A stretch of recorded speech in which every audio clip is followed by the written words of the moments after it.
Operation बांध के दौरान बलोच लड़ाकों ने बंदूकों के अलावा आरपीजी से भी अटैक किया। थोक के भाव फौजी चेक पोस्ट तबाह की और आग के हवाले कर दिए। जो फौजी मारे गए उनकी गाड़ियों को भी फोड़ डाला। इसके अलावा पाकिस्तान फौजी बड़े ट्रक छोड़कर भाग गए।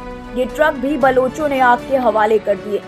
बलोच लीडर काजीदाद मोहम्मद रहमान ने पाकिस्तान सरकार को खुले अल्फाज में चेतावनी दे दी है कि बलोचिस्तान पंजाब वालों का नहीं बलोचों का है और इसे छीनने की कोशिश करने वालों को अंजाम ऐसा ही बारूदी होगा।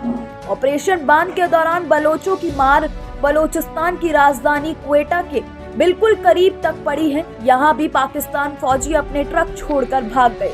फौजी सुरक्षा में जा रही सप्लाई गाड़ियां भी बलोचों के कब्जे में ले ली गई और अंदर भरा राशन और बाकी का सामान भी लूट लिया गया। लेकिन पाकिस्तान में सबसे ज्यादा हैरत इस बात की हो रही है कि बलोचों ने कुछ हमलों में ड्रोन का भी इस्तेमाल किया है। यानी टीटीपी के बाद अब बलोचों के पास भी ड्रोन की ताकत आ गई है।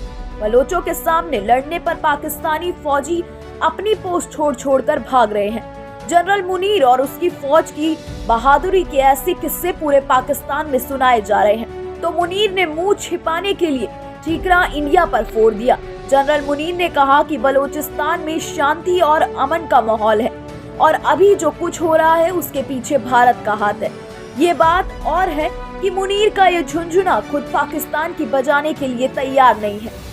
एक तरफ बलोच बागियों ने मुनीर की फौज को नाको चने चबा दिया है, दूसरी तरफ बलोच महिला और बच्चों ने भी फौज को घेर रखा है। धरने प्रदर्शनों का सिलसिला लगातार जारी है क्योंकि पाकिस्तानी फौज ने हजारों बलूच मर्दों और औरतों को बीते कई सालों से अगवा करके रखा था। करीब 3 महीने पहले बलोच की युवा नेता डॉक्टर मरंग बलोच को भी पाकिस्तान फौज ने सड़क से उठाकर अगवा कर लिया था। महरंग को भी पाकिस्तानी फौज भारत का एजेंट बताकर खत्म करने की फिराक में है। उन्हें दहशतगर्द घोषित भी कर दिया गया।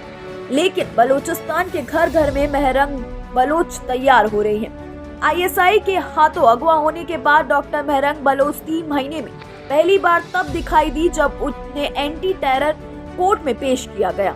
डॉक्टर महरंग फौज हाथों अगवा हुई बलोचों के इंसाफ की लड़ाई लड़ रही है, लेकिन फौज ने उन्हें भी अगवा बलोचों की लिस्ट में डाल दिया।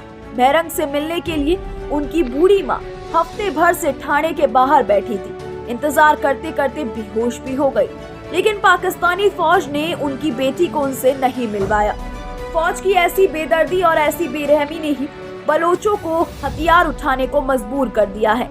बलोच साफ कर चुका है कि उन्हें पाकिस्तान सरकार या पाकिस्तानी फौज से अब कोई उम्मीद नहीं रही है और उनका इंसाफ अब सिर्फ और सिर्फ आजादी के जरिए होगा। लेकिन बलोचिस्तान पर 77 साल से अवैध कब्जा जमा कर बैठी पाकिस्तान फौज इसे भारत की साजिश का नाम देकर बलोचों की आजादी की मांग को कुचलना चाहती है।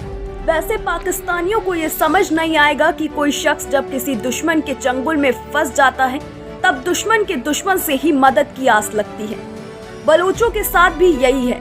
उन्हें लगता है कि अगर भारत मदद कर दे तो पाकिस्तानियों के छक्के वो वैसे ही छुड़ा सकते हैं जैसे 1971 में बांग्लादेश ने छुड़ाए थे। अब अगर बलोचों को ऐसी उम्मीद है तो भारत इसमें क्या करे।